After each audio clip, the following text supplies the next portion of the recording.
Nüüd on Onnol hosti õigused, et ta tegelikult saab jagada oma ekraani.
Sa mäletad seda lukku?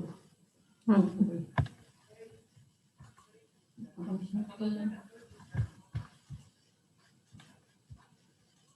Mul on mikrofon lahti.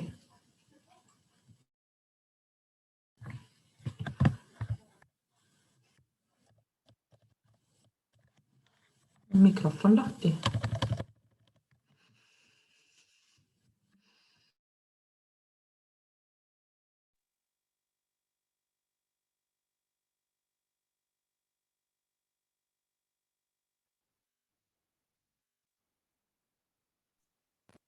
Angelica. Hello, can you hear me now?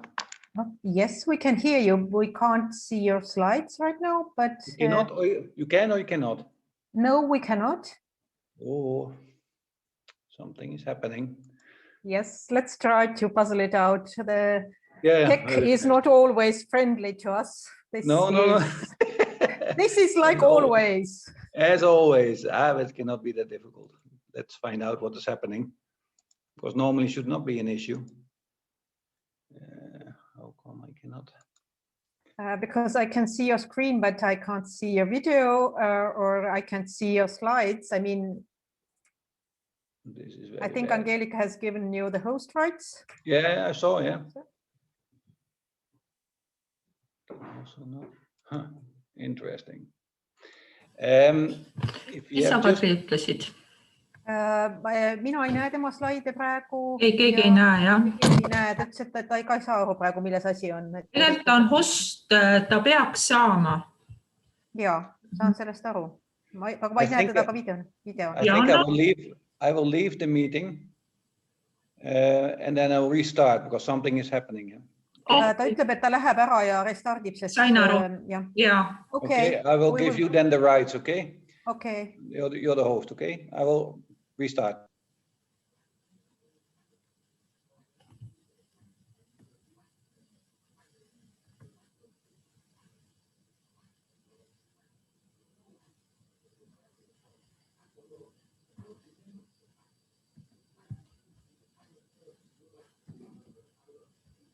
Väga hea, sa said tagasi võtta. Ta läks ära enne, kui ma jõudsin öelda, et andku sulle.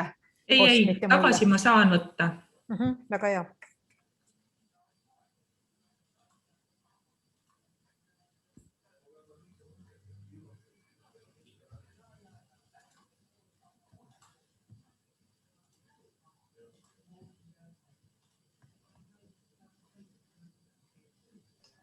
et ootame Onno tagasi, siis me alustame. Oota, ta natuke siin hüppab, ma kohe otsin ta üles.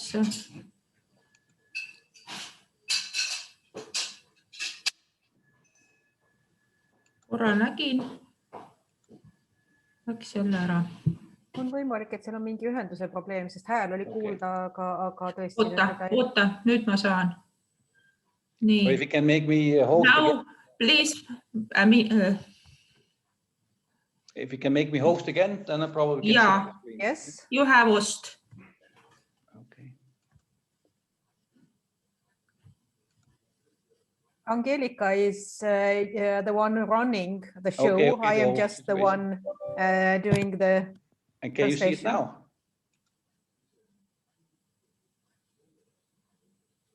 We can, yes, now we can see your slides. Now I have to go into full screen. Yeah, it's not in presentation Here it view is. quite. Now it is. Yeah, but now it is. Yes, very good. Managed, Okay. see? Yes. Aga hästi, alustame siis tänase Loomatervise Akadeemiaga ja tänaseks teemaks on meil kinnisperiood, ülemineku ja uus lüpsiperioodi algus. Et eks me kõik oleme hästi teadlikud, et sellel perioodil on vaja teha kõik asjad õigesti. Maksa rasvumine, subkliiniline ketoos ja paljud teised raskused, millega piimalehmad peavad silmitsi seisma sellel perioodil. Kõikide nende algpõhjus on söömuse ja ratsiooni energiasisalduse ebakõla suure energiatarbega, mis kaasneb piimatoodanguga. Ja Anuaida õppepäevad on üles ehitatud just selle eesmärgiga, et teadlaste uuringud ja lahendused tuua tootjatele, loomakasvatajatele, loomaarstidele, ehk teile, kes te olete huvitatud teaduslikest lahendustest, hoidmaks looma tervist, tegelikult jätkusuutlikult ka loomakasvatust. Ja Onno pakubki välja ka oma uurimistoodes ja lahendustest, et kuidas siis lahendada laktatsiooni alguses negatiivset energiabilanssi. Eks need teooriad ole erinevaid, aga eks teie seda tänast loengut ka kuulates saate kaasa mõelda. Ja nagu öeldakse, teadus areneb pidevalt, uuringud tehakse pidevalt, ehk tegelikult elu muutub pidevalt, et see, mis oli eile väga kindel, ei pruugi olla täna enam väga kindel. Nii et kõik on muutuses. Ja Kadri, võib-olla nüüd ma annangi kõne sulle ja võib-olla 2 sõnaga siis Onno tutvustab ise ennast. Nii et palun Kadri ja palun Onno. Aitäh. Hello, Onno, can you hear me? Hello? Yes, I heard. Yes, I can hear you. Yes. Can you see me? Because I can't see you. No, unfortunately, my video, my camera is broken. And of course, everything is closed still in Austria and Vienna, so I cannot repair it. So okay, let's try to manage. I will then apologize up front. It might be a little bit more difficult for me to translate because I can't see when you're going to be winding down. Okay. But we'll try to find a rhythm. Anu has just given a short introduction for the whole seminar, and she would like to ask you to say a few words about introducing you, and then I will translate those. Okay, very good then. Yeah, good. Well, thank you, Anu, for having this opportunity to make this presentation. My name is Onno Breitsma, and I'm the owner of Centurion. Centurion is a research and development company in the feed additive business. Ja meie tänane lektor Onno Breitsma tervitab teid kõiki. Ta vabandab, ta ei saa olla kaamera peal selles mõttes, et Austrias on koroonapiirangute tõttu kõik kinni ja tema veebikaamera loobus elamast, et ta ei saa ka uut. Ta tänab, et Anu kutsus ta täna siia meile esinema. Ta on siis Centurioni juhataja ja Centurion on söödalisandite alaste uuringutega tegelev firma. So the feed additives developments are in monogastrics. We have a team there, and also, of course, in dairy and ruminants. And I'm the ruminant specialist also inside into the company. Ja firma tegeleb siis söödalisandite väljaarendamisega nii ühemaolistele kui ka mäletsejalistele ja tema on siis just firma siseselt ka mäletsejaliste poolne spetsialist. So in my previous life, let's say this, I've been working as a dairy project manager for greenfield dairy projects in the CIS countries. Ja nii-öelda oma varasemas elus on ta siis töötanud piimakarja projektide juhina madalmaades. So in these projects and in this work, a few things always came to my mind and are my focus. Ja tehes seda projektijuhtimise tööd piimakarja valdkonnas, siis tulid ette just teatud asjad, teatud probleemid, mida ta kohtas pidevalt. So in the end of the day, we all need to make money on a dairy farm. And what we see is that the transition period in a dairy cow's life is very important for having an economical outcome. Et lõppude lõpuks, päeva lõpuks me kõik peame oma tööga ka piimakarja kasvatuse koha pealt raha teenima. Ja selles osas siis piimakarjas siirdeperiood on üks majanduslikult kõige kriitilisemaid perioode. So then the milk cycle economics, as I then call it, I think it's a relatively easy understanding if you look at this graph. Paluksin, ehk on võimalik, et teised osalejad panevad oma kaamera kinni. Aitäh. Ja siis tema lektor tahab nimetada seda nii-öelda lüpsitsükli või piimatoodangu tsükli majanduseks. Kui me vaatame seda slaidi, siis see on üsna hästi ülevaatlik. So if we look from left to the right, we have a calving period around day 0. Milk production is increasing until 170 days in milk, roughly is like this. And this is the period where we make the money, basically.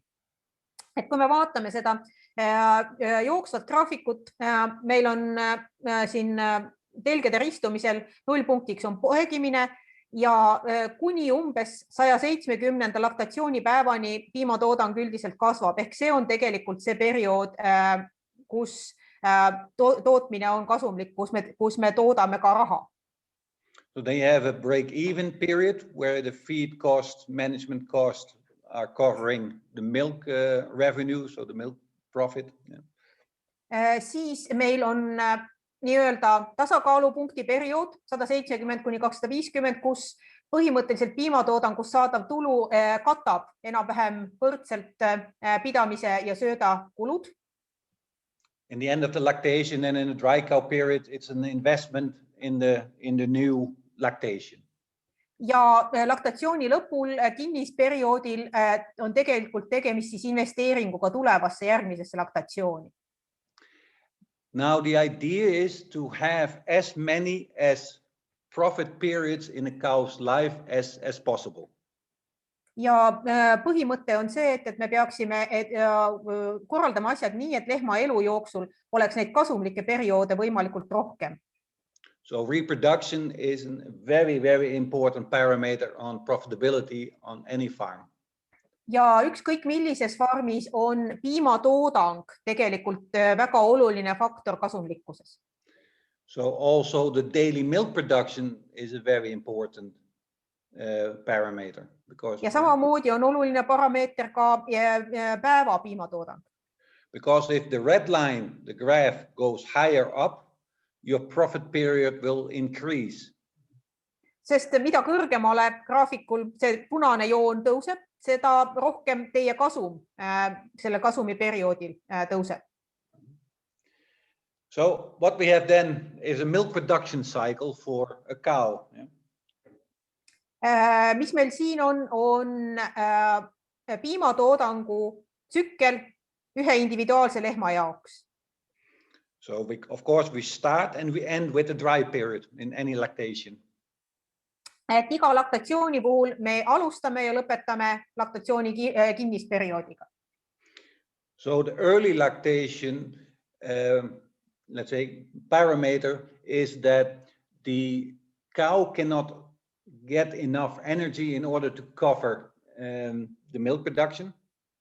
Varase laktatsiooni nii-öelda näitajaks, põhiküsimuseks on see, et lehm ei suuda saada söödaga piisavat energiat selleks, et katta täiesti järsult tõusva piimatoodangu vajadus. This will then cause a decrease in body condition score in animal weight. Mis omakorda langetab siis kehakonditsiooni skoori. In late lactation, what we should not forget is at a certain point the cow is pregnant. We also need to feed the calf which is inside. Samamoodi hilises laktatsioonis ei tohi me unustada, et ühest hetkest on lehm uuesti tiinestunud ja me peame söötma ka loodet lehma sees. So example, in the fetal growth, as it is called, it has a very high impact on the profitability of later of the heifers. Ja me ei tohi unustada ära seda, et loote kasvul on oluline mõju, loote kasvuperioodil on oluline mõju sellest lootest hiljem kasvava mullika kasumlikkusele ja toodangule. But I think that more or less this is quite, it's not really new, it's a quite old graph, but it's good for the understanding. Ja loomulikult ei ole selles graafikus tegelikult midagi uut, aga iga uus on ka alati hästi unustatud vana ja kordamine tasub ennast ära. So what is then our goal? We have our parameters, we have animal health parameters in order to have the highest economical output. Mis on siis meie eesmärk? Meil on erinevad sihtmärgid erinevate tervisealaste ja tootmisalaste parameetrite puhul selleks, et saavutada maksimaalne tootlikkus, maksimaalne kasumlikkus. So in science and a lot of research and data, we have seen that the targets of diseases as milk fever and ketosis. Ja teaduslikus uurimistöös andmete põhjal me oleme näinud, et teatud sihtmärgid teatud esinevate haigusseisundite puhul, nagu näiteks poegimishalvatus, ketoos. So around calving, those let's say diseases, animal health issues should be between 1% and 3% on any farm. Ehk ükskõik millises farmis peaks nende haiguste puhul siis levimus või esinemissagedus poegimisperioodil olema 1–3% vahel. So in our job, our goal is, our challenge is to get this done on most of your farms also. Ja meie eesmärgiks on saavutada seda enamikus farmides ja saada põhimõtteliselt see haigestumus nii alla kui võimalik. So as we said, reproduction, as we agreed, is a very important parameter. Ja nagu me kõik ilmselt nõustume, siis sigivus on väga oluline parameeter samamoodi edu osas. So in order to have a very high reproduction, we need to take a few things in consideration. Ja me peame arvesse võtma mõningaid asju selleks, et saavutada sigivuse alaselt häid näitajaid. Energy, we know there's always a lack of energy, an energy deficiency in dairy cows. Üks küsimus on energiasöömus. Me teame, et piimalehmadel on alati energiapuudus laktatsiooni alguses. But we have seen there is a disproportion of protein feeding in dairy cows. Kuid me oleme näinud, et seal on selline valgusöötmise osakaal piimalehmade puhul. So we have seen that higher protein feeding, which then culminates in milk, urea, parameters is too high. So we feed most probably too much protein in early lactation cows. Et valgu või proteiini söötmine peegeldub siis piimakarbamiidi sisalduses ja me näeme, et sageli söötmistase proteiini osas laktatsiooni alguses on liiga kõrge tegelikult. So it's either too much protein or a disbalance in the ration. Et tegemist on kas sellega, et meil on liiga proteiinirikas ratsioon või on see ratsioon tasakaalustamata. So this is a newest research of 2020 done in United States. Ja siin on need graafikud, tabelid on toodud uusimast aastal 2020 USA's läbi viidud teadusuuringust. And there they calculated the pregnancy rate. And pregnancy rate is the amount of cows pregnant divided by the amount of cows which should be pregnant. Ja nad kalkuleerisid siis tiinestumise määra ja selle seose piimakarbamiidiga, et meenutamiseks, et tiinestumise määr on siis nende tiinete lehmade suhe nendesse lehmadesse, kes peaksid olema tiined. And here you can see quite dramatically decrease of an urea of 16 milligrams per deciliter in the milk up to 19. You have a 70% reduction. This is quite high. Ja te näete, et siis põhimõtteliselt tiinestuvuse määr langeb vastavalt sellega, kuidas siis piimakarbamiid tõuseb. Ja siin 16 ja 19 vahel, kui me räägime piimakarbamiidist, see langus on 70%, mis on päris suur. For example, what we see in Western Europe and in Denmark as an example is that the milk urea levels are around 25 in the milk. Et me näeme Taanis näiteks on piimakarbamiidi tasemed kuskil 25 juures. Then of course they have a relatively high milk production and then immediately the relation between high milk production and reproduction is made, which is not correct. Ja meil on nendes kohtades ka näiteks väga kõrge piimatoodang ja siis tehakse sageli, seostatakse otseselt kõrget piimatoodangut viletsate repronäitajatega, mis ei ole tegelikult korrektne. Õige. Ütlen jälle vahele, palun, kes tulevad juurde, pange oma kaamera kinni. Muidu katab slaidi väga palju ära minu jaoks. Yeah, okay, good. Now, what I show now, these are different parameters because there's always misunderstanding and conversations, discussions about how to feed then the dry cow in this period. Ja siin nüüd rääkides jälle järgmisest parameetritest, et meil on alati väga selline elav ja mitmekülgne arutelu, kuidas siis tegelikult kinnislehma selle kinnisperioodil sööta. And this is a graph and this is a research done in university in Belgium, in Ghent. And I will go through this because it's still in Dutch, but I will explain what is happening here. Et siin meil on veel tõlkimata see infotabelis, ta räägib meile selle ükshaaval välja. See on just ka jälle hiljuti Genti ülikoolist Belgiast välja tulnud uurimistöö tulemused. So let's say in the first paragraph, it's the amount of energy calculated in the dry cow period. Et esimeses reas on siis kinnisperioodil kalkuleeritud energia. So then the first line is then an ad libitum and a limited feeding. So limited feeding means that we reduce the amount of dry matter fed to the cow. Ja meil on siis söötmisgrupid on ad libitum ehk isu järgi ja siis piiratud normeeritud ratsiooni järgi söötmine.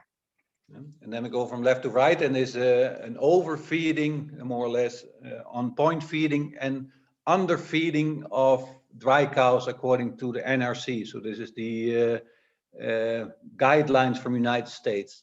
Ja kui me vaatame päris üleval need protsendid, need on siis põhimõtteliselt selle National Research Councili ehk söötmissoovituste järgi gruppidesse jagatuna nii-öelda ülesöötmine 150% soovituslikust, 100% soovituslikust ja siis alasöötmine 80% normidest. So, and then we have the, let's say, the far office FO and the close-up diets as we do now. Ja siis meil on põhimõtteliselt kinnisperioodi lõpu ja kinnisperioodi alguse ratsioonid. So if we go onto the yellow line, let's say this, because this is the most optimum apparently. Ja kui me võtame siis selle kollasega tähistatud tulba, ehk see on siis põhimõtteliselt see optimaalne söötmine ehk siis soovituslike normide kohaselt. And then you go to the lower 3 points where it says kilogram milk per day. And we need to produce milk. You can see that if at a certain point, the highest milk production has a certain amount of BHBE in the cows. And BHBE is a measurement of ketosis, not completely, but roughly like this.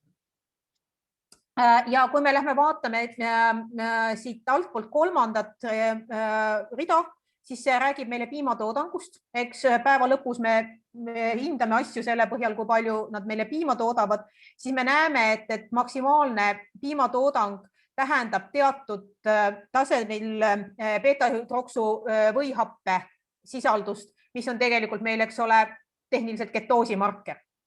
And so what I want to get at is that we as nutritionists and veterinarians have to be very careful that we don't try to stop the complete, let's say, this metabolism of using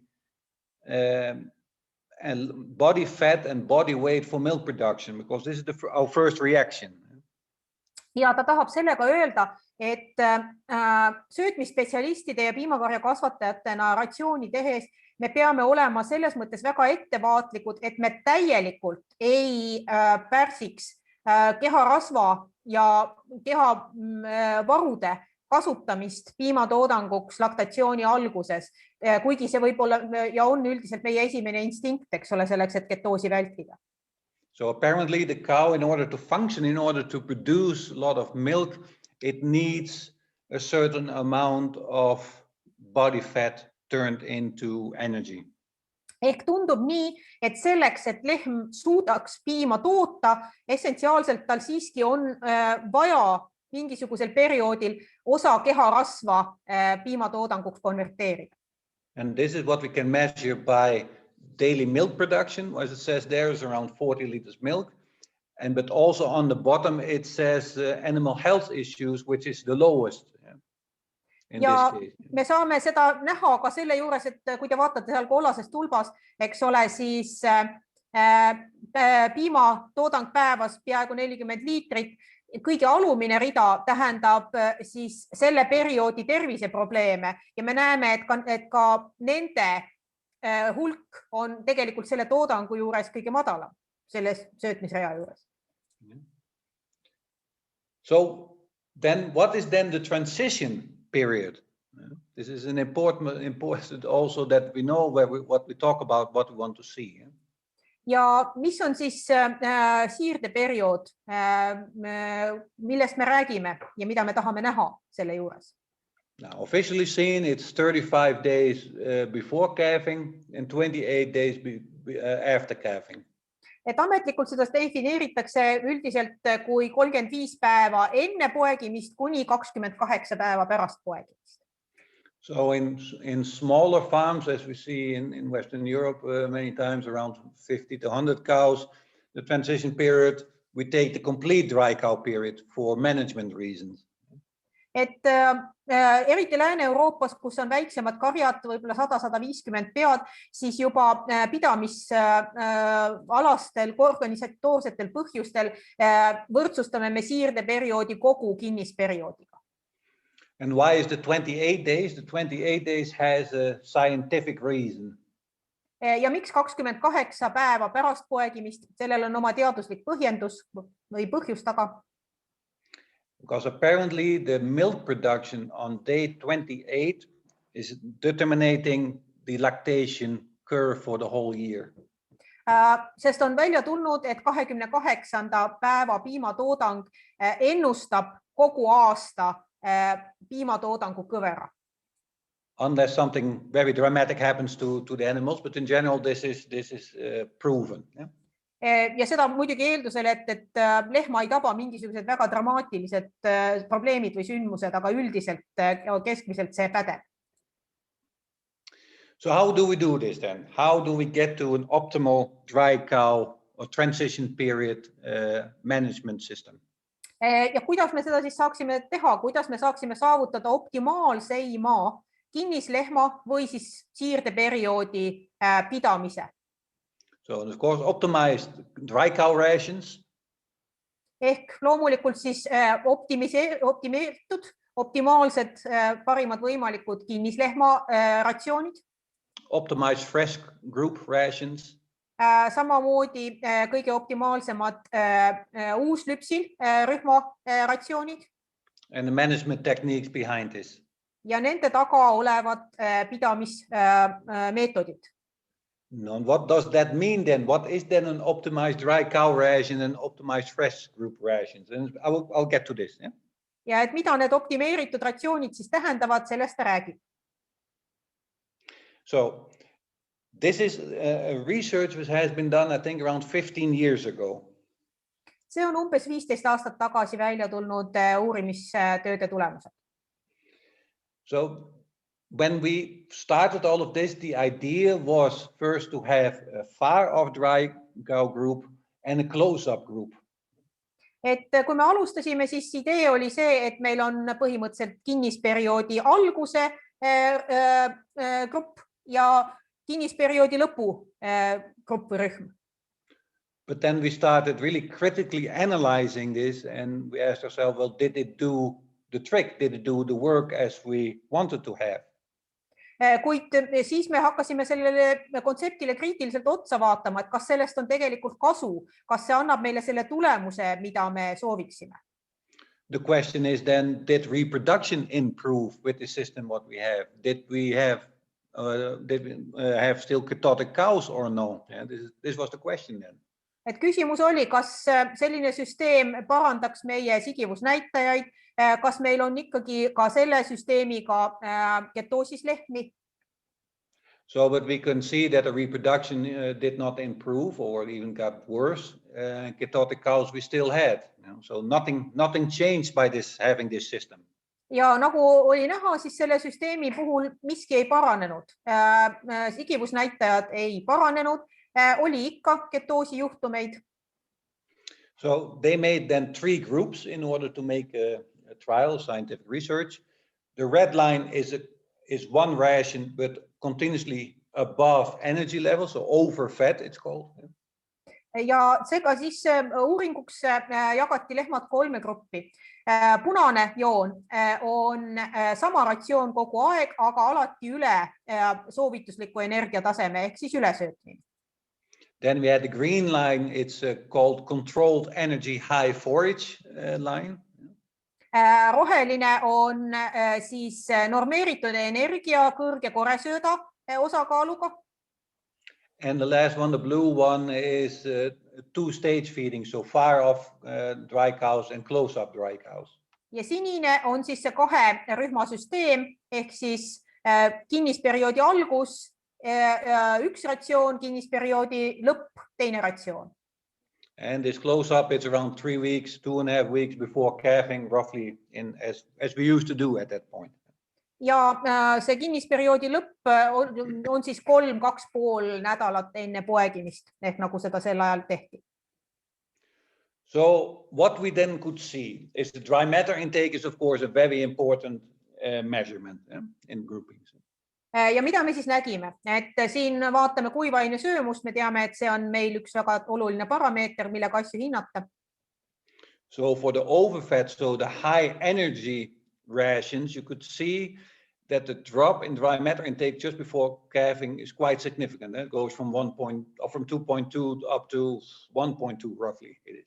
Kui me vaatame nüüd selle nii-öelda ülesöödetud ehk kõrge energia sisaldusega ratsiooni lehmi, siis me näeme, et kuivaine söömuse langus, eks ole, võrreldes algusega on poegimise eelselt väga drastiline.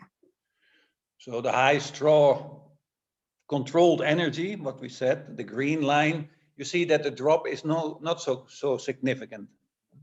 Roheline ehk siis kõrge koresööda osakaaluga madala energiasisaldusega ratsiooni rühma puhul see kuivaine söömuse langus enne poegimist ei ole nii märgatav.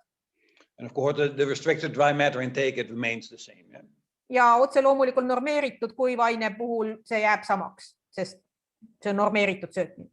So then you can also see that the high energy levels after calving had a much lower dry matter intake compared to the other ones. Ja näete ka, et kohe pärast poegimist siis kõrge energiaga ehk ülesöödetud grupil algne kuivaine söömus oli võrreldes teiste gruppidega ka oluliselt madalam. So then the body condition score, as we said, we don't want to have this very big drop in body condition score because it's not a very healthy system for animals. Siis kehakonditsiooniskoori tulemused, ehk nagu me teame, me ei taha, et kehakonditsiooniskoor langeks väga järsult poegimise järel, see ei ole tervisele hea.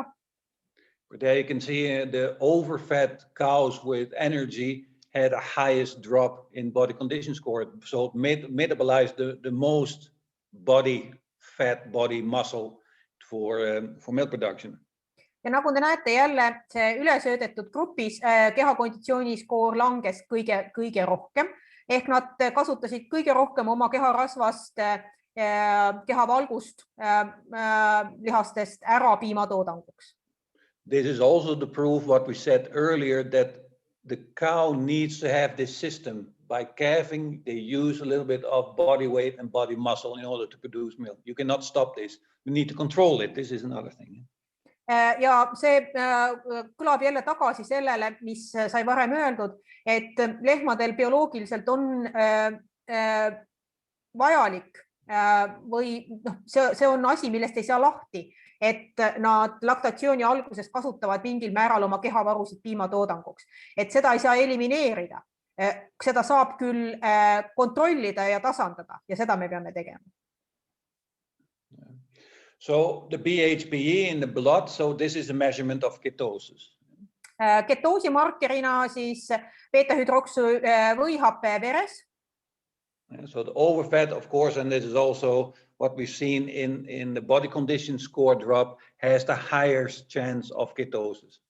Ja siin me näeme jälle, et ülesöödetud grupp, kuna otse loomulikult neil on kõige suurem langus kehakonditsiooni skooris, neil on ka kõige kõrgem ketoosi esinemissagedusrisk. So let's say, take home message in this is be very careful with the amount of energy what you're feeding, either in close-up or in general in dry cows.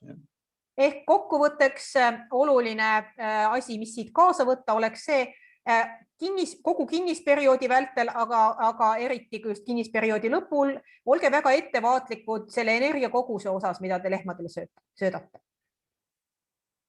So for liver health of the animal, so liver quality, we know that the liver is the energy motor of any animal, any dairy cow. So we have to be very careful with this. Maksatervis, me teame, et maks on oluliseks ainevahetuse mootoriks, organiks piimalehmal, me peame selle eest väga hästi hoolitsema.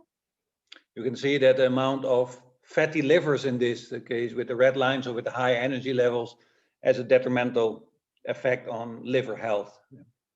Ja me näeme täpselt samamoodi jälle, et ülesöötmise puhul maksalipidoosi rasvaärastuse esinemissagedusrisk tõuseb, ehk siis ka maksatervisele ei ole energia ülesöötmine hea. But if this happens once, it's not a problem, but if it happens more times, the cows will not get very old, so your culling rate will be very high. So you have to take this in consideration. Ja et kui see juhtub ühe laktatsiooni ajal ükskord, siis ei ole see veel nii suur probleem, aga kui see on korduv probleem, siis need lehmad ei ela väga vanaks ehk praakimise määr hakkab teil oluliselt probleemiks muutuma karjas. So then the question, I go one back. So if you look at it, then the restricted intake, so that you say the cow cannot eat more than, let's say, 1% of the body weight. Ja kui me nüüd vaatame seda, siis siin, kui me vaatame seda normeeritud söötmist, ütleme, et see on normeeritud umbes tasemele, et lehm ei saa süüa rohkem kuivaiet kui 1% kehamassist. However, this does not take in consideration this graph. Aga see võiks näha ilus välja, aga selle puhul ei arvestata sellel graafikul näidatut. So this graph shows that the dry matter intake in the dry cow period reflects the dry matter intake the first 20, 21 or 30 days in lactation. See graafik nimelt näitab meile seda, et kuivaine söömus kinnisperioodil peegeldab seda, milline on kuivaine söömus esimesel 21 laktatsioonipäeval. So dry matter intake in a dry cow period is of extreme importance, not per se for the dry cow itself, but what happens afterwards is important. Ehk seega kuivaine söömuse tase kinnisperioodil on ülitähtis.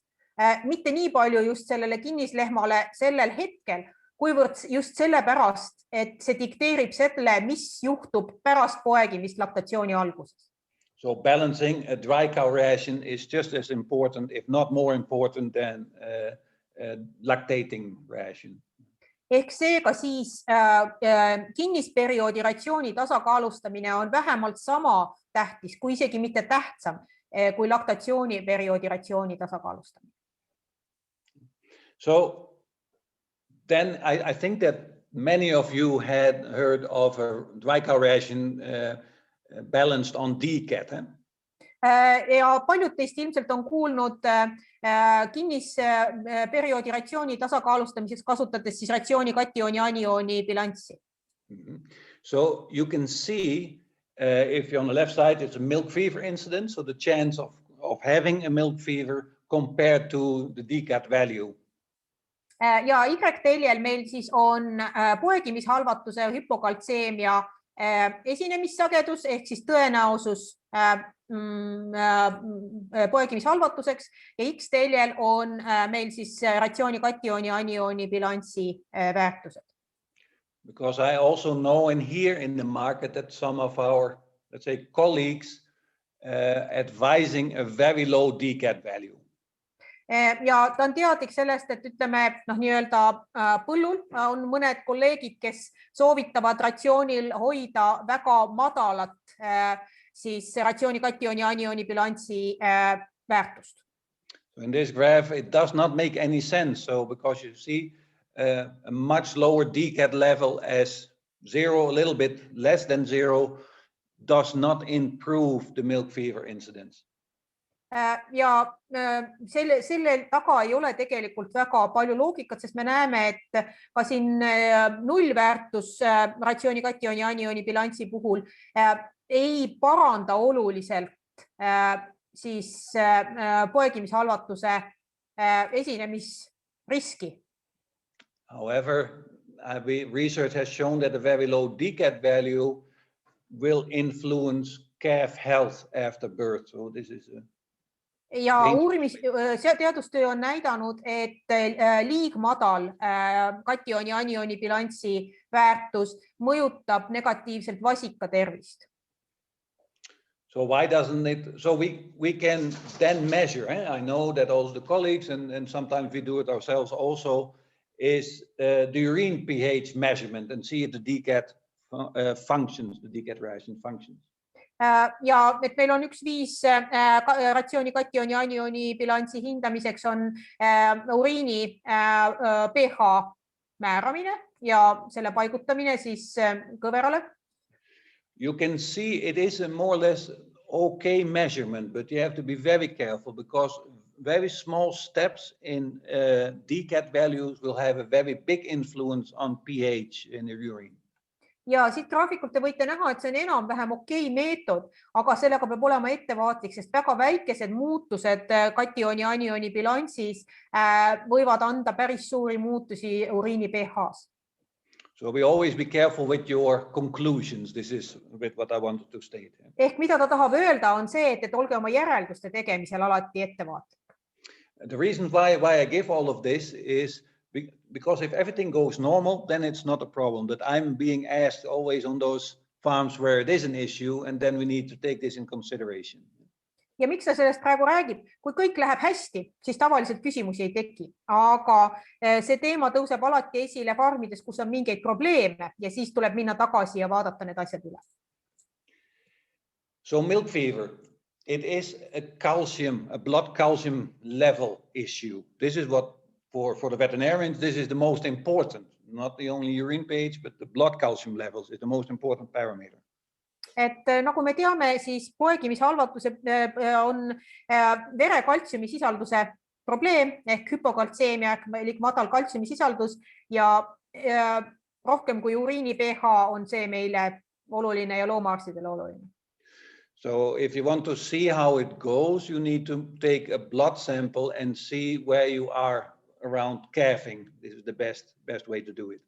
Ja et parim viis selleks, et teada saada, kus te selle riski suhtes olete, on võtta vereproov enam-vähem poegimise ajal või oodatava poegimise eel ja määrata sealt kaltsiumi sisaldus. You see if the calcium levels in the blood are very low, you see the clinical milk fever, this downer cow, the cow who cannot get up.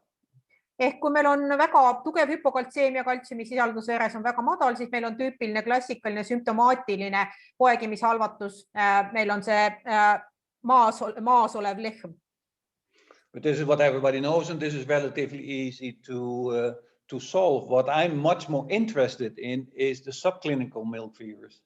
Ja see on see, mida on üsna lihtne näha, diagnoosida ja tegelikult ka lahendada. Aga mis on palju huvitavam ja problemaatilisem on selle jäämäe veealune osa ehk subkliiniline ilma tugevate väliste sümptomiteta hüpokaltseemia. Because subclinical milk fever has a negative effect on reproduction, so on economic output and also on rumen health. Ja seda sellepärast, et subkliinilisel hüpokaltseemial on mõju nii sigivusnäitajatele ehk siis kasumile, toodangule, kui ka vatsafunktsioonile. So sometimes where you see where it doesn't work is in one of those graphs that I'll show you now. Yeah? Et mõnikord, kui te näete, kuidas see ei toimi, et see on nagu selles graafikus, mida ta nüüd meile näitab.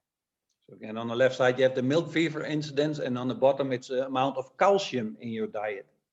Ehk Y-teljel jälle siis poegimishalvatuse või hüpokaltseemia esinemissagedus haigestumuskarjas ja X-teljel kaltsiumisisaldus ratsioonis kuivaine baasil.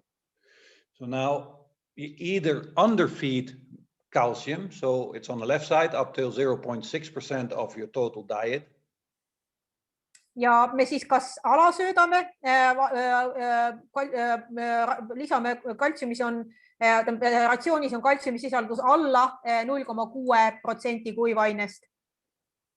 Or you start to overfeed calcium, which has the same positive effect. Või on kaltsiumi lisamine ratsioonile liiga kõrgel tasemel ehk söödame seda üle ja neil on mõlemal samasugune mõju. So now the latest research of last year has shown that overfeeding calcium has a very positive effect on reproduction. So we should not forget this. Ja uusimad uurimustulemused on hakanud näitama, et kaltsiumi nii-öelda ülesöötmisel on tegelikult positiivsed mõjud sigivusnäitajatele. Et seda ei tohiks unustada. Wait, something happens. Second. Yeah. Väiksed tehnilised. Amazing, eh? How this goes, no? Hoppala. I cannot. Just a second. We will wait. Yeah, We're not in a hurry. unbelievable.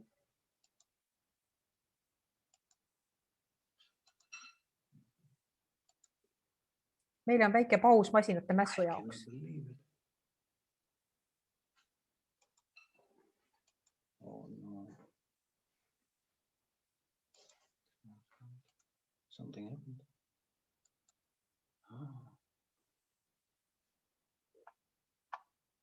I have to wait. Something happened here on my computer. Oh no. What is this all of a sudden? Maybe One second. I need to stop sharing. Just 1 second. Yeah, I need to stop sharing. Yes. Something is very strange now. väike vaheaeg, kuni lektor saab omal jälle arvuti alluma. This one.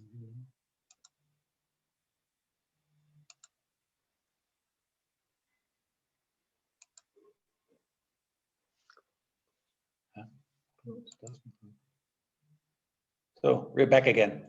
No? Tagasi? Sorry about, amazing, huh? Amazing technique. It still doesn't work well.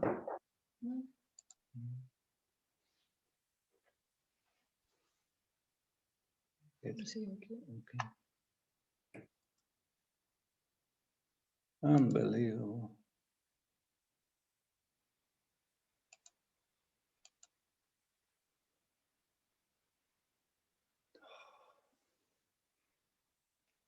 One more time to share.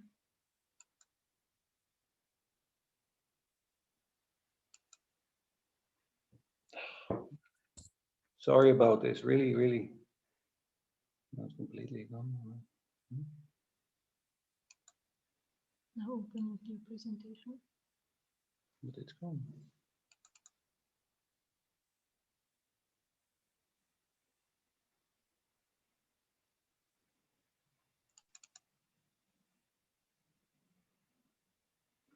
My presentation.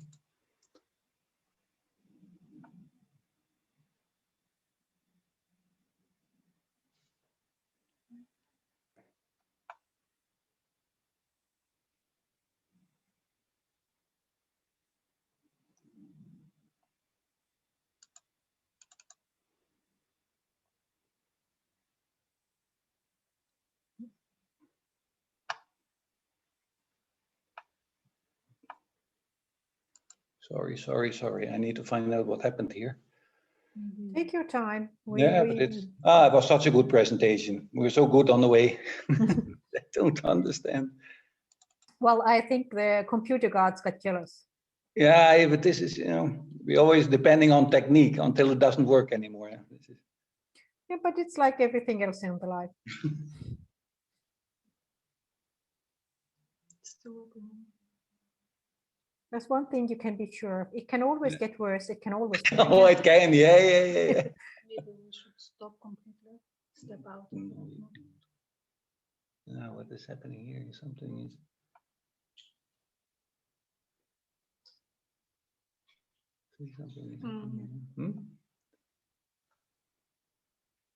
Amazing. If I close this and everything will be closed.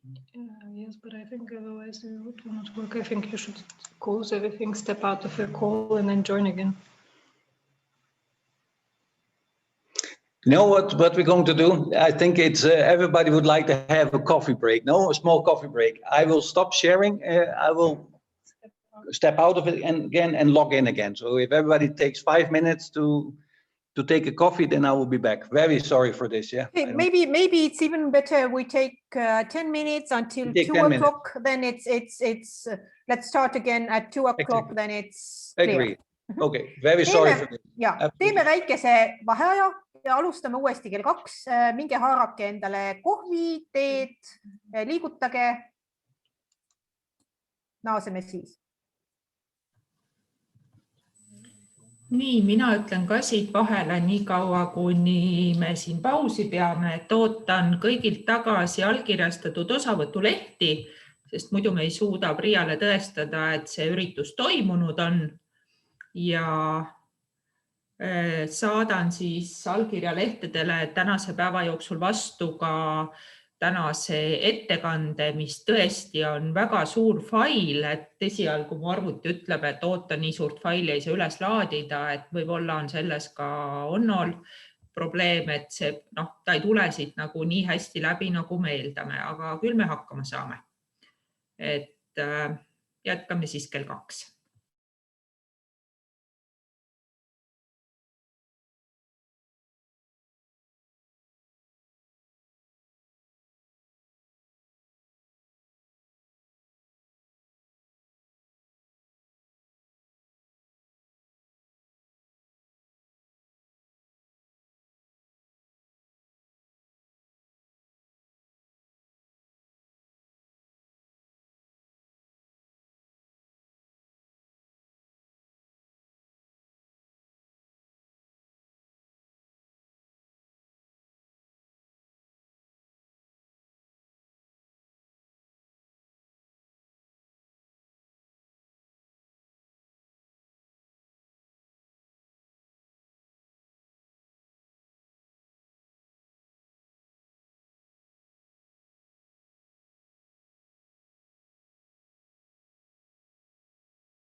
I don't know what the hell happened here.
So I think that we're back again. I changed Yes. computers. I Yes, changed computers. We are back, and don't worry, we have a plan C, D, E. If it doesn't work, Angelica is uploading the presentation into the server right now. So if the second just in computer case. gives up, then we can put the slides up from here. Unbelievable. No.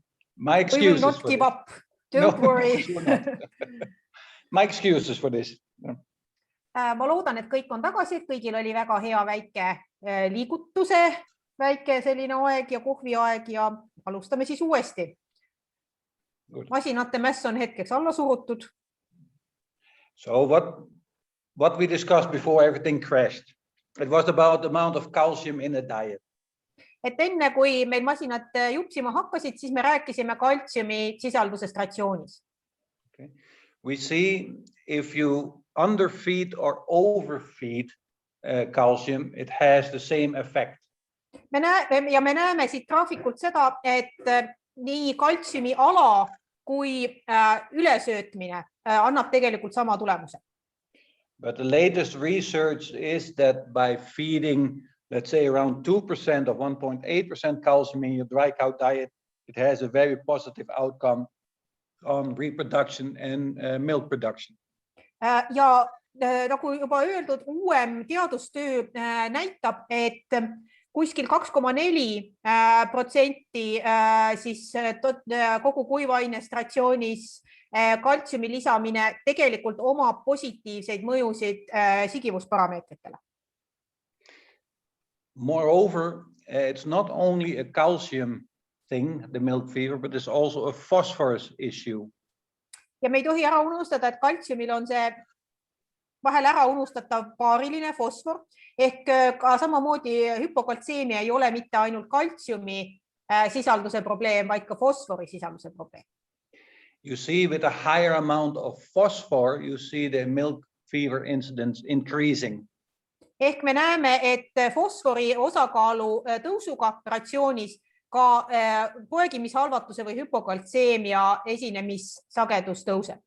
So amongst others, a balanced dry cow ration has a good amount of calcium and the correct amount of phosphorus. It's a balancing act. Ja seega hästi tasakaalustatud kinnislehma ratsioonis on hea kogus, kõrgem kogus kaltsiumi ja sobiv täpne kogus fosforit, mis võib olla keeruline saavutada. So we talked about now about the minerals, about energy levels, about high forage, low forage in dry cows. Rääkisime mineraalidest, rääkisime energiast, rääkisime piiratud energiast kõrge koresööda osakaaluga ratsioonist. Now, around calving, the energy demand of a dairy cow is extremely high. Just poegimise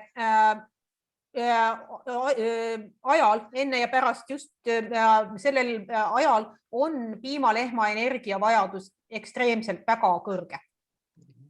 And by energy, I mean glucose for the dairy cow.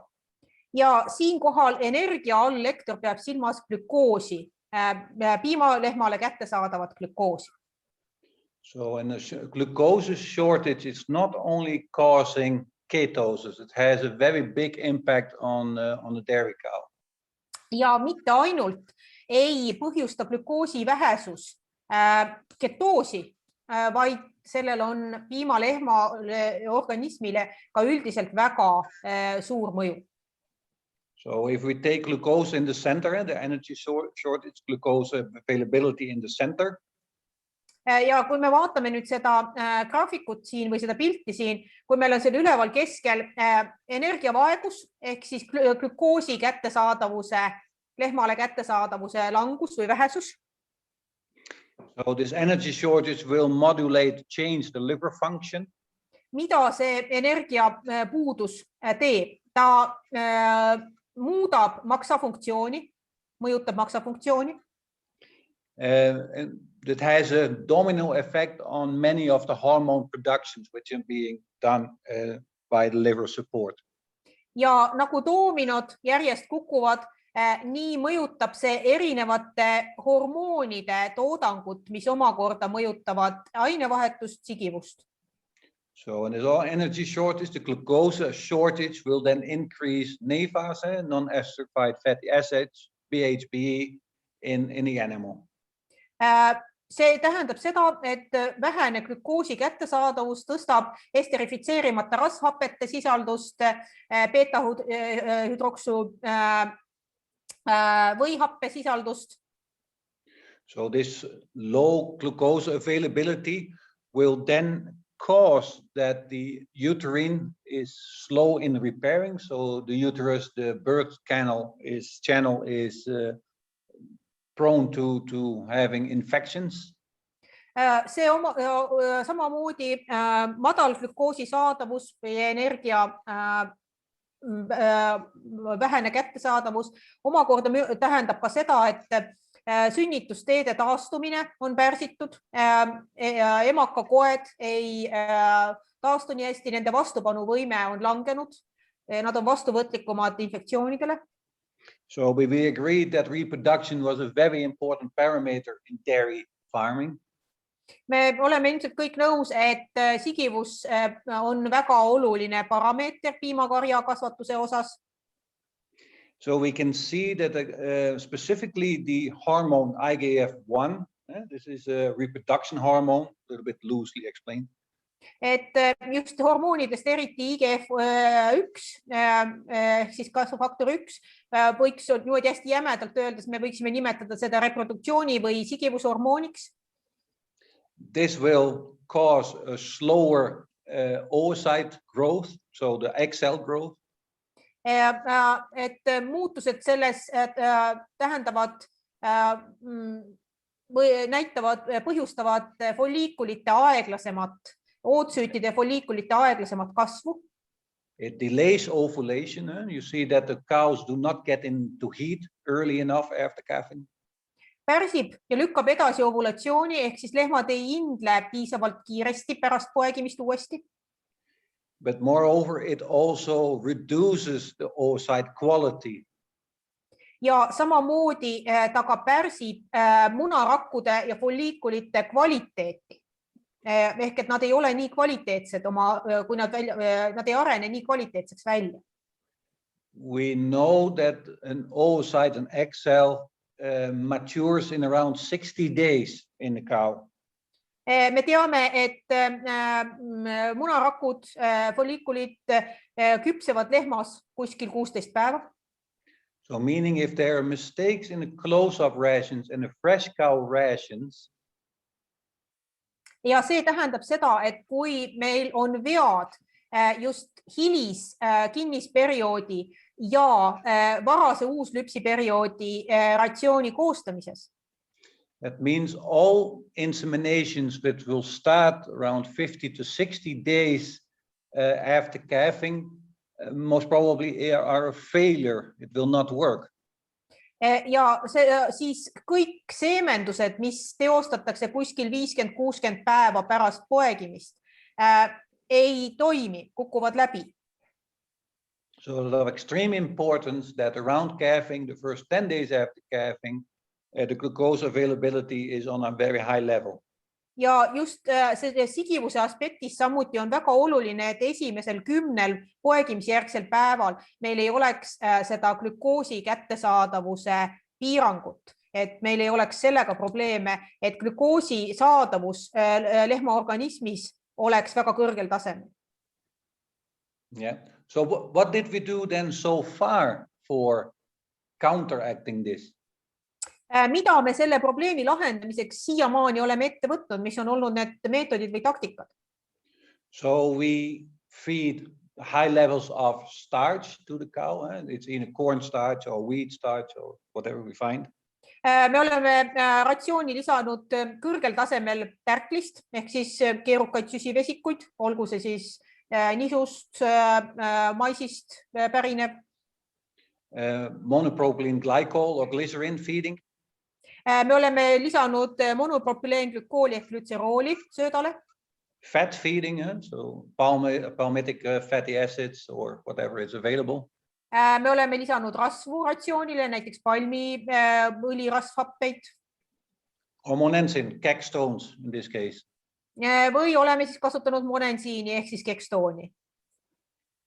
So, but did this work? According to us, not really. Kas see on andnud meile rahuldavaid tulemusi? Tegelikult päris mitte. So the high doses of ruminal starches are, of course, compromising ruminal health, and this is what we know. Mis on siis miinused?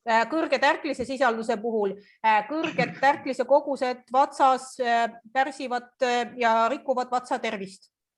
The efficiency of the starch on the small intestinal level is decreasing, so you feed more, but the digestion efficiency is decreasing, so the feed efficiency is decreasing. Peensoole tasandil tärklise puhul söödaväärindus ei ole enam väga hea, ehk te söödate palju tärklist, aga tegelikult sellest omastatakse vähe. Now they did many trials in goats and sheep. The reason is because they see a much faster effect, but we see that high grain feeding is damaging intestinal and ruminal epithelia. Ja katseid on läbi viidud peamiselt lammastel ja kitsedel ja seda sellepärast, et neil näeb neid mõjusid või efekte kiiremini, aga on leitud, et kõrge teravilja osakaaluga ratsiooni söötmine kahjustab vatsa ja soolestiku epiteeli. Then the animals have more issues with endotoxins, mycotoxins, yeast, molds, Clostridium, E. coli, whatever you name it. Mis omakorda põhimõtteliselt häirib soolestiku kaitsebarjääri ja nendel loomadel on rohkem probleemi mükotoksiinide, kolibakteriga, Clostridiumiga, kõigi selliste probleemidega. So besides it's not a feed, it's a feed efficiency problem, but it also turns into animal health issue. Ehk meil ei ole siin tegemist ainult söödaväärinduse probleemiga, vaid see on ka juba loomade tervise probleem. Monopropylene glycol or glycerin. Glütserool ehk propüleenglükool. It's neurotoxic at high doses. So it influences. Ja, et kõrgetes annustes on ta neurotoksiline ehk siis põhjustab närvisüsteemi mürgistust. So it's at 500 grams, which is quite regular being used. Ehk need kõrged doosid on siis üle 500 grammi, mis on tegelikult küllalt sageli kasutatav lisamistase.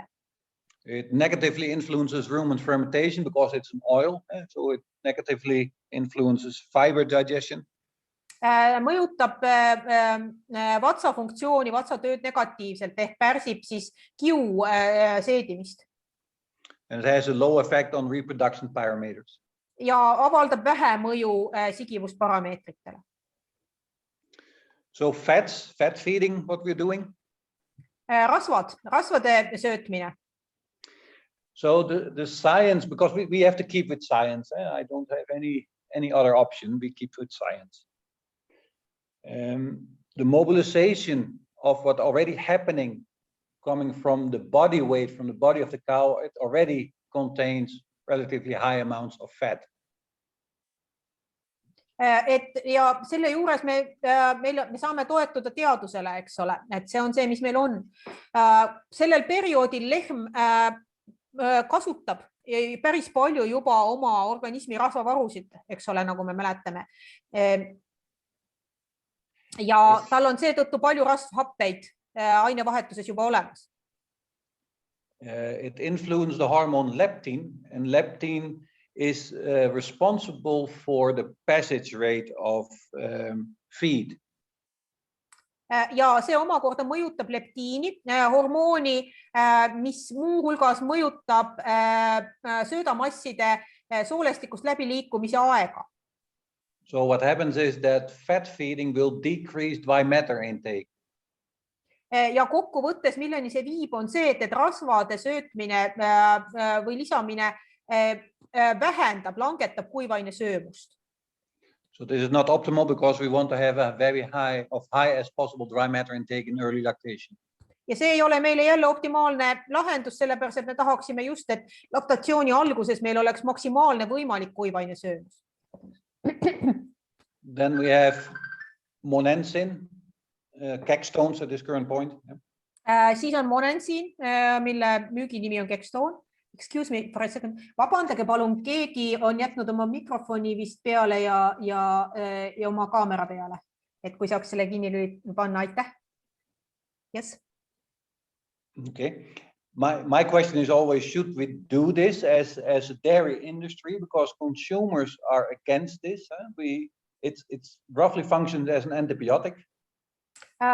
Ja siin on meil paar küsimust monensiini osal, et kas me peaksime seda kasutama, võttes arvesse seda, et väga paljudes kohtades on tarbijad selle vastu meelestatud, kuna teda on võimalik kasutada kui antibiootikumi ja see läheb nende mõttes samasse ritta, ehk et nad on selle vastu. It has very strong antiprotozoic effects. Ja monensiinil on väga tugev algloomade protozoa vastane toime. The protozoa are responsible for starch digestion and fiber digestion, but also deactivating mycotoxins. Ja miks see meid muretsema paneb? vatsa mikrofloora hulgas on protosoa vastutav näiteks tärklise seedimise eest, kiudude seedimise eest, täpselt samamoodi ka mükotoksiinide lõhustamise ja neutraliseerimise eest. And on the economical side, we see that the use of monensin catechstones is reducing fat and protein in content in the milk quite dramatically. Ja teisest küljest me näeme, et monensiini kasutamine võib päris dramaatiliselt vähendada piimarasva ja piimavalgu sisaldust. So what are we doing then? The reproduction, we say, well, we focus on reproduction. We have then came up with a rumen protected glucose, which has a better function in this. Ja mis me siis üritasime teha või mis üritas siis nende firma teha sigivusele keskendudes, nad töötasid välja glükoosi, mis on vatsa kaitstud ehk mis liigub vatsast läbi. So you see here, if we talk about reproduction, and we said that the IGF-1 hormone was of very high importance in this whole system. Ja me rääkisime hormoonidest, me rääkisime sellest, et IGF on väga oluline hormoon just sigivusparameetritele vaadates. Yeah. So here you see the IGF-1 production with a control group and a protected glucose group. Ja meil on siin graafikul on kaks asja, on siis kontrollrühm, see on see CT ja siis meil on vatsa kaitstud glükoosi katserühm, see on see RPG ja me näeme siis X-teljel on meil IGF-1 tase ja Y-teljel siis poegimisjärgsed päevad. You see here that the glucose has a very high effect on IGF-1 production, so on the reproduction parameters. Ja me näeme, et just siis selle vatsa kaitstud glükoosi puhul meil on väga palju oluliselt kõrgem IGF-1 tase, ehk selle tootmine on boostitud ja see on meile sigivuse osas väga positiivne. And this system, as we talk about now in this energy supply and glucose availability in reproduction, this is working exactly in times of heat stress. So in the coming summer months, this is exactly the same system. Ja see süsteem, millest me praegu räägime, ehk see nii-öelda glükoosi kättesaadavuse parandamisega energiadefitsiidi vähendamine on see süsteem, mis töötab ka kuuma stressi puhul. So how this is worked then a little bit on the technical side, you see it has a direct influence on IGF, on the IGF-1 and IGF-2 productions in the animal. Ja kuidas see töötab natukene detailsemalt, me näeme, et sellel glükoosi lisamisel, vatsa kaitstud glükoosi lisamisel on otsene mõju IGF-1 ja IGF-2 ehk siis hormoonide tootmisele. There also, so the black lines, the black arrows is what we exactly know. The dotted arrows, we do not know exactly yet. So we're still currently in science and research and figure out what happens there. Ja kui me vaatame sellel graafikul, meil on siin pidevad jooned ja katkendlikud jooned. Pidevad jooned on need, mis on teadustöödega praeguseks hetkeks juba teadmuse tasemel ära tõestatud. Katkendlikud jooned on need, kus meil on veel teooriad, mille koha peal meil ei ole veel kõvad põhjalikud tõestust ja mille kallal praegu töötatakse.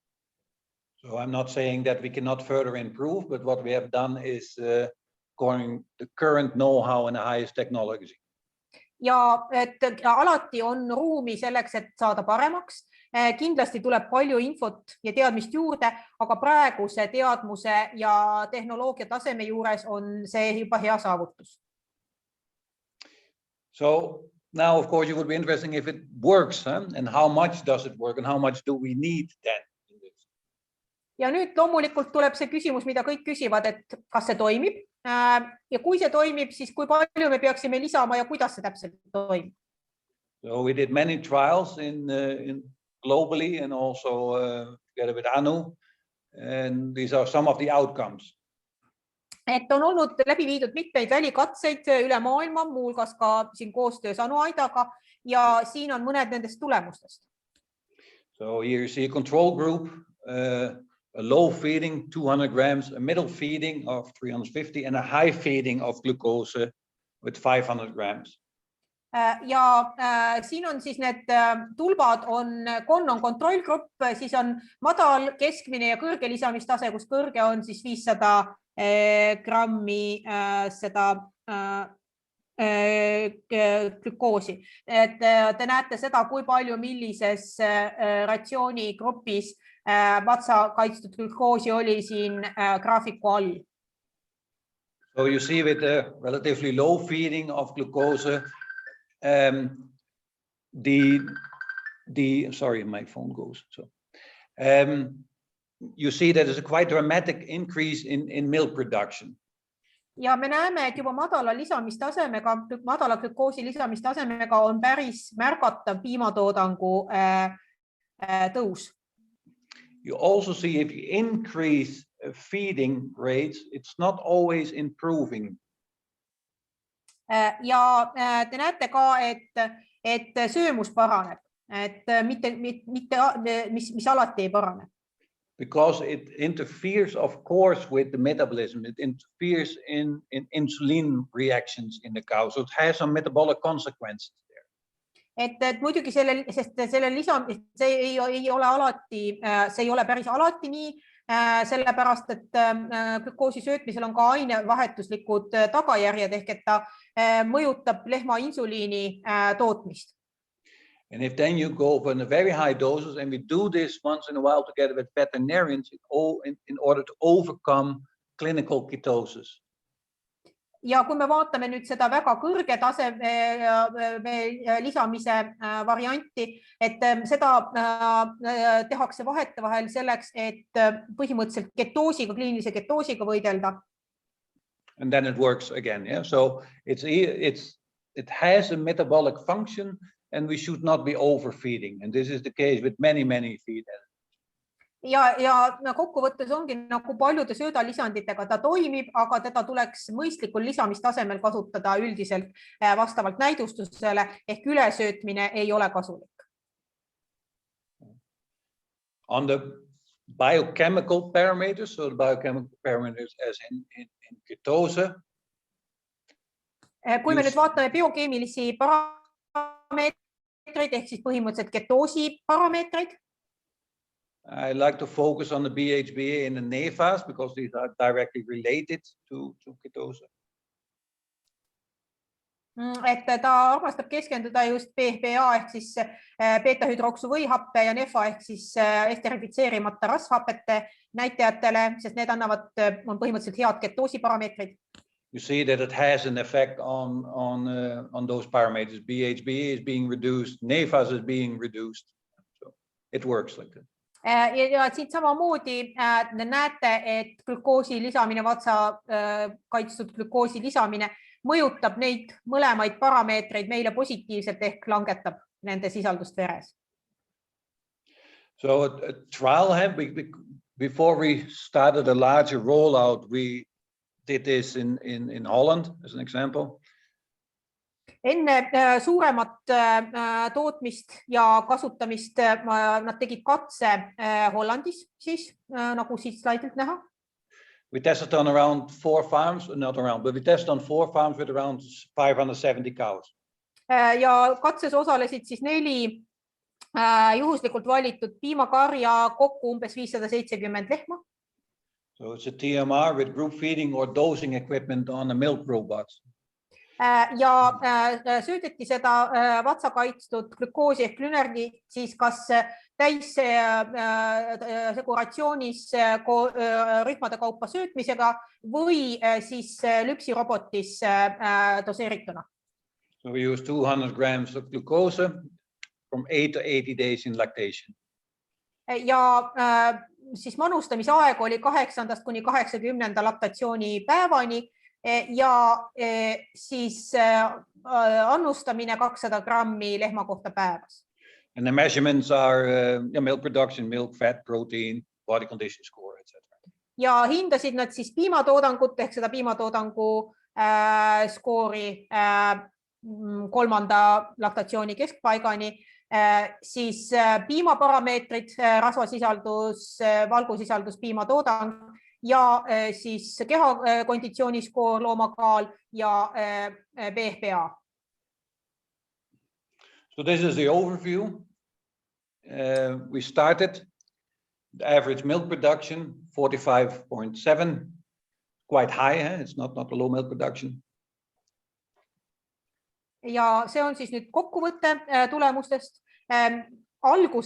Katse alguses piimatoodang keskmiselt 45,7 ei ole madal toodang. So fat and protein remains more or less the same. Lactose as a form of glucose production is more or less the same. However, the fat protein milk, corrected milk is increasing by 1.7, 2 liters approximately. Ja mis me siis näeme piimarasva ja valgusisalduses, laktoosisisalduses ei ole erilisi muutusi katse jooksul, küll aga on rasv korrigeeritud piimatoodangus ja piimatoodangus muutus. So the average weight, which is of course very interesting for us, is that it did not decrease after calving. Ja mis on väga huvitav on see, et keskmiselt lehmade kehakaal ei langenud poegimise järel. And you can see also the ketose as being checked in the milk controls in Holland, the BHB levels, they reduced by half. So this is quite okay. Yeah? Ja ketoosi juhtumite osakaal, nagu te näete, vähenes poole võrra. So this was from my side what I had to tell you today. So we focused on basically on economics and how this relates to reproduction and animal health parameters. Ja see oli siis see, mida lektor meile täna rääkida tahtis, põhimõtteliselt just keskendudes majanduslikule küljele ja sellele, kuidas sigivusparameetrid seda mõjutavad ja kuidas meie söötmisega saame mõjutada sigivusparameetrid. So then my question towards you, are there any questions related to this? Ja nüüd on aeg, et teie esitaksite lektorile küsimusi.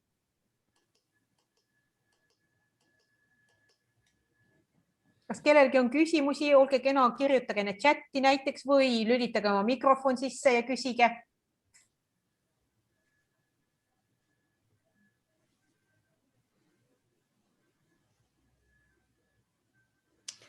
No questions? Wow. Mina küsiks küsimuse, et Onno käest küsida, et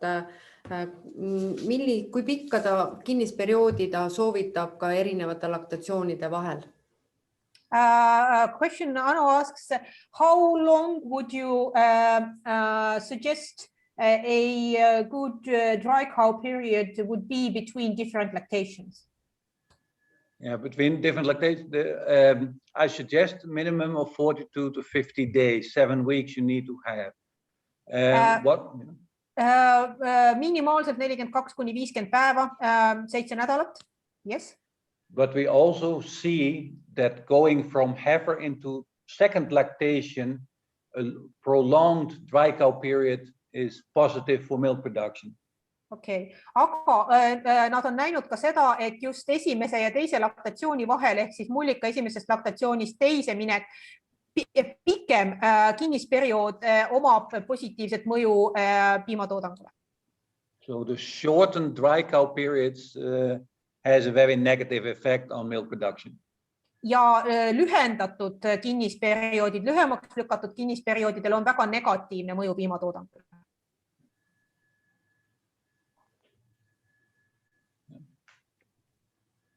Kas veel küsimusi tuleb?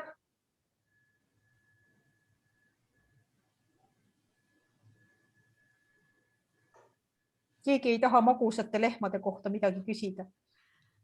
Keegi tõesti ei taha küsida. Küsige julgelt, et see tegelikult on kõige olulisem periood. Et kui nagu öeldakse, selle perioodi farmis üle elame, siis nagu Onno ütles, et esimese 28 päeva piimatoodangut, kui ei tule takistusi, siis on ennetab, ütleme, kogu aasta piimatoodangu, et see on see võtmeküsimus kinnisperiood ja uusperioodi lüpsi algus, et see on väga-väga tähtis.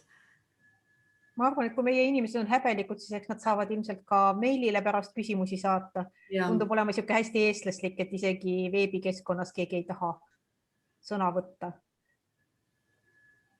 I think maybe when people are a bit shy, we're kind of bad at asking questions up here, they can then later write an email to Anu, for example, and or to you, and then or Anu will forward the questions if they arise. Of course, no issue at all.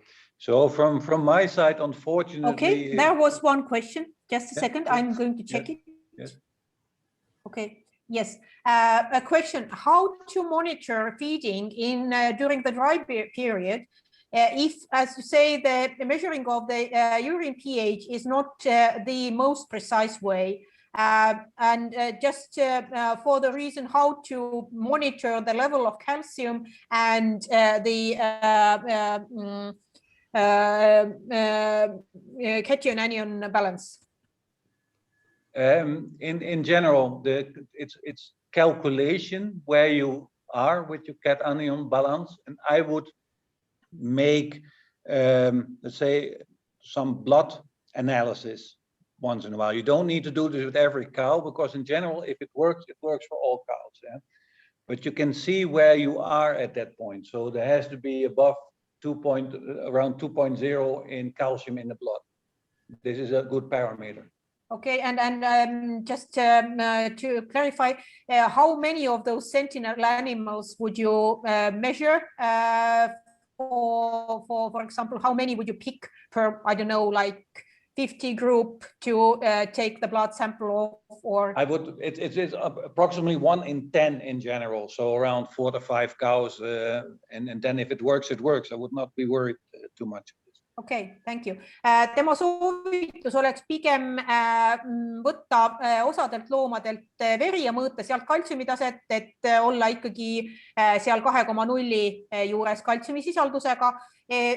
Grupis ei pea kõigilt võtma, selles mõttes, et kui ratsioon toimib, seda toimib kõigi jaoks. Ma küsisin ka, et mitu loomad, ütles, et nagu 1/10 võiks olla siis see, kellelt vereproove võtta, et vastavalt siis rühma suurusele. Aitäh Asti küsimuse eest. Kas on veel küsimusi, et see on tõesti suurepärane võimalus Onno käest küsida. Et Onno on üle 30 aasta antud teemaga loomad söötmisega tegelenud, nii et ta on väga tugev professionaal. There is another question. What is the source of the glucose in the product, in the Glinergy? It's coming from wheat production. It's wheat syrup glucose. Aha, et see on nisu tootmisest, et see on nisu ekstraktist või nisu siirupist. So when we encapsulate this glucose, this wheat syrup, we encapsulate it to make it room and protect it. Ja see on siis nii-öelda kapsel kaitstud või ümbritsetud nii, et ta liiguks vatsast läbi ja ei lõhustuks vatsas.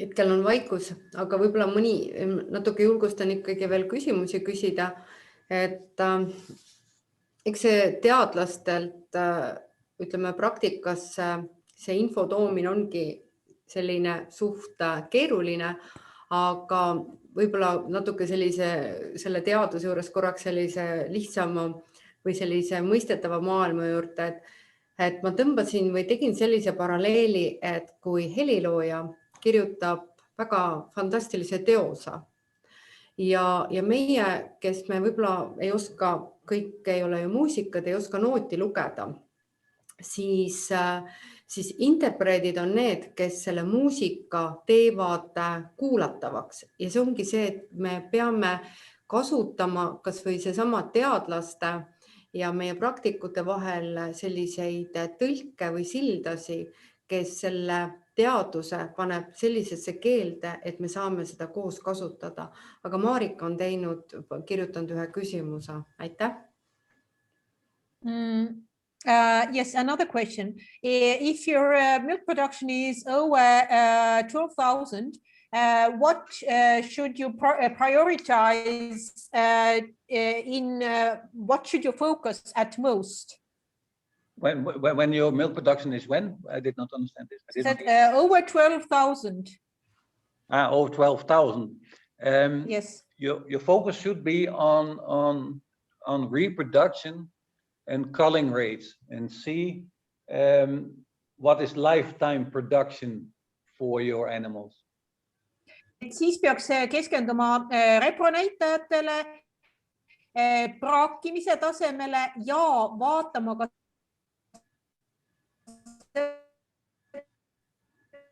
seda, mis on nii-öelda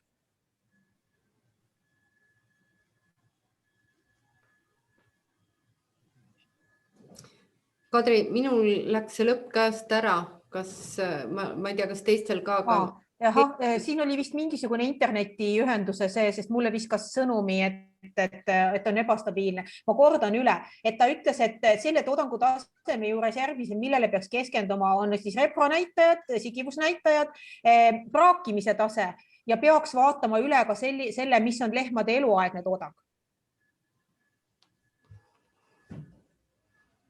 Kas nüüd tuli läbi? Jaa, nüüd tuli ilusti läbi. Ma ei saanud aru, kas see oli lektori ekraanilt või minu ekraanilt see, et your internet connection is unstable. Oh, mine? Oh, okay. No, that was mine. It turned out that was mine. So it cut off half of my translation of the last answer. But on a further remark on this, in our daily work, we focus on daily milk production, high daily milk production, and lifetime production. So I would like to have the daily milk production around 36 to over 40 liters milk average, but lifetime production, I would like to see it at 50,000 liters milk before the cow leaves. Ja veel sellel samal teemal, et kaks näitajat, millele nemad keskenduvad, on päevatoodang, ja ta tahaks, et see oleks siis 37 kuni 40 liitrit. Ja teine asi, et lehma eluaegne piimatoodang oleks üle 50 000, ehk et ta suudaks nii palju lüpsta enne, kui ta meid maha jätab. Another question. Vabandust, kas seda saaks korrata, ma ei saa nüüd päris sellest küsimusest aru, see on grammatiliselt natukene.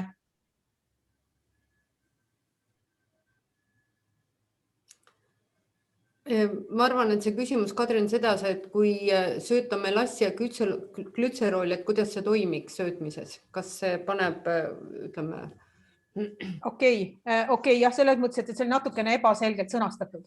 Okay, the question is how would feeding glycerol, kuigi sellest ta rääkis, see oli see monopropyleenglükool osa, or molasses, how would this impact if you would add molasses or glycerol? You talked a little bit about glycerol, but there's also a question about how would adding molasses work? Molasses does not help in energy supply. Molasses has actually a negative effect because the molasses will be turned into butyric acid in the animal. And butyric acid is a ketone body. So you induce ketosis with this. Okei, melass ei ole hea, kuna konverteeritakse see võihappeks, mis on tegelikult ketokeha. Ehk põhimõtteliselt sellega teid ei paranda energiasöömust ega energiataset, vaid põhjustate ketoosi. Ja glütserool, sellest ta rääkis, see oli see monopropyleenglükool ehk glütserool, selle miinused ehk neurotoksilisus juba nagu sageli kasutatavate lisamistasemete juures, eks ole, ja nende vatsa mikrofloora hulga algloomade tapmine. It's the Okay, same. yeah, the other question, how would a, just a second, I have to remember the word. How would a cotton shot work as a protein source for a dry cow or a transition period diet? And which product you said, Kadri? Cotton seed. byproduct. Cotton Yeah, seed. cotton seed. Yes. It is very good. It's a very good component for feeding. It has a high energy level, a moderate protein level, and highly digestible fibers. If you can get it, it would be very good. Kui on võimalik kätte saada, väga hea, väga hästi seeduv kiud, kõrge energiatase, mõõdukas valgusisaldus, väga hea komponent. But be careful with aflatoxin and gossypol. This is two things what cottonseed have as a negative side. Aflatoxin and what was the other one? Gossypol, Ja, et aflatoksiini ja gossipoliga peaks olema ettevaatlik, et põhimõtteliselt need on probleemid, mis võivad olla võib-olla saastunud.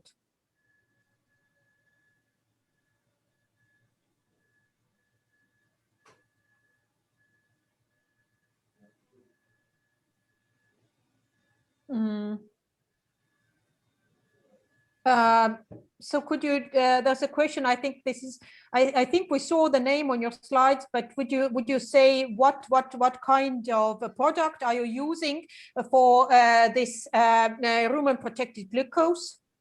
It's Gluon Energy. Gluon Energy is a product which we have been developing, and it's available with Anno. Anno has it. We started working together with Anno with this about 2 years ago.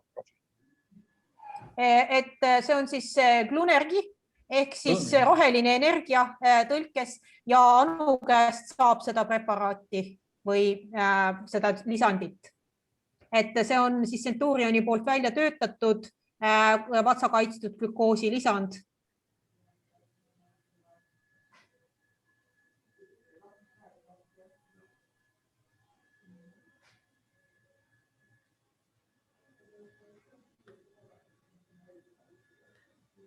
Kas on veel küsimusi, et siis praegu vaatame kõik üksisilmi ekraani, et kas tuleb küsimusi, kas ei tule. Et tõesti, kui keegi tahab ka mikrofoni avada, siis julgelt küsida, et need teemad on väga olulised ja hetkel on tõesti Onno Preitsmaa meil olemas, et saada küsida. Eks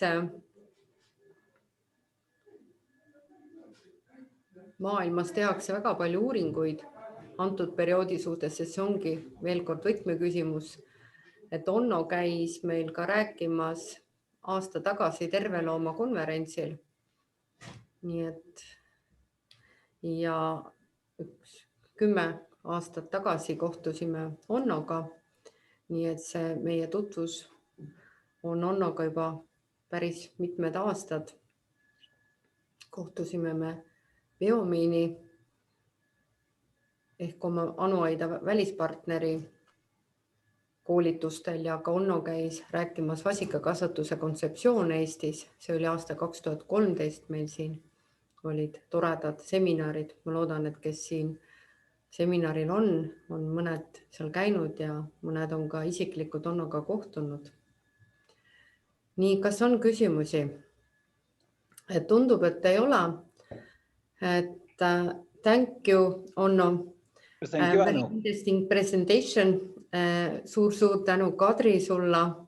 Aitäh teile kõigile, kes te olete siin kenasti pidanud vastu. Et tänane koolitus on küll natukene lühem, et küll välja kuulutatud on meil alati olnud kella 5-ni, aga pigem on alati niimoodi, et kui varem tegevus või koolitus lõpeb, on see pigem rõõm, et kui pikemaks läheb, siis on see pigem ehmatus, et igastahes täna on nii, nagu on.